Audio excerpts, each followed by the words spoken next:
13 বছরে 12 বার হোম ডিপার্টমেন্টের বাজেট গিলোটিনে পাঠানো হয়েছে।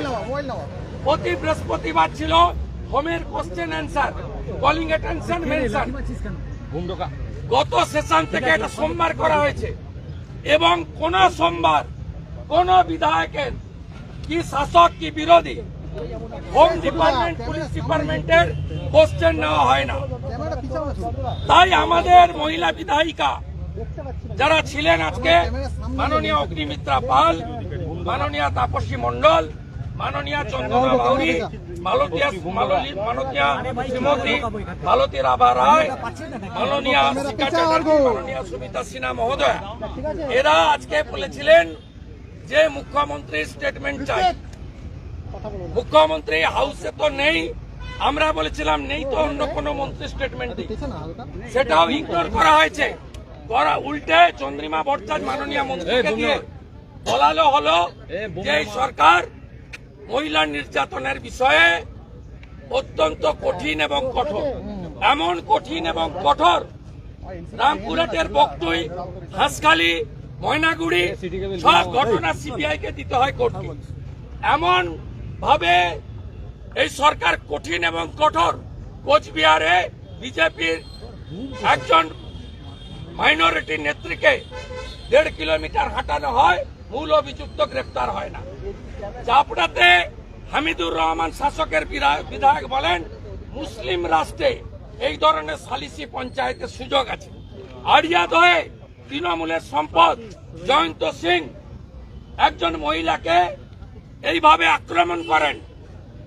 হাওড়ার ডোমজুড়ে মিথ্যা চুরির অপরাধ দিয়ে একজন বয়স্কা মহিলাকে তাকে তার মাথা কামিয়ে দেওয়া হয়। এই পশ্চিম বাংলার অবস্থা ভিতরে বলার সুযোগ নেই।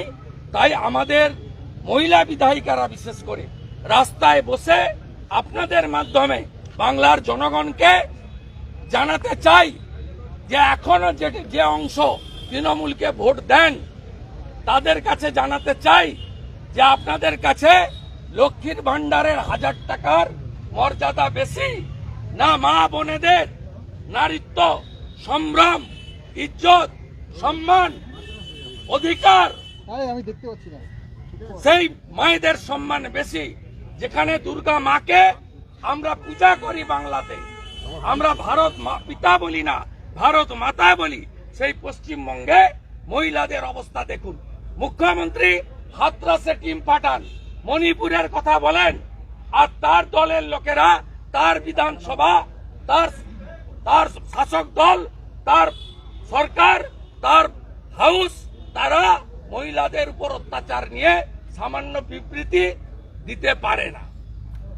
উল্টে বিধানসভার লবিতে আমি যখন বেরোচ্ছিলাম, পূর্বস্থলীর এমএলএ তপন চ্যাটার্জি আমাকে ফিজিক্যালি অ্যাসল্ট করতে চায়। আপনারা জানেন বিজেপি এমএলএরা সেন্ট্রাল ফোর্স পায়, সেন্ট্রাল ফোর্সকে বাইরে রাখার অর্ডার আছে। আমি স্পিকার বিমান ব্যানার্জিকে বলছি, লিখে পাঠাচ্ছি এক্ষুনি, যে এই গেটের ভিতরে শুধু আমি নয়, আমার কোন বিজেপি এমএলএ যদি তার নিরাপত্তা, তার শারীরিকভাবে কোনো ক্ষতি হয়, তার ঘাড়ে বিমান ব্যানার্জির ঘাড়ে দায়িত্ব যাবে। তপন চ্যাটার্জির সাহস হয় কি করে? বিশাল লামা, নীলাদ্রি দানা, একাধিক বিধায়ক সাক্ষী, সাংবাদিকরা সাক্ষী। তিনি বিরোধী দলনেতাকে কার্যত ফিজিক্যালি টর্চার করার জন্য সেকেন্ড টাইম এগোলেন। একবার হাউসের ভিতর করেছেন, আজকে লবিতে করলেন।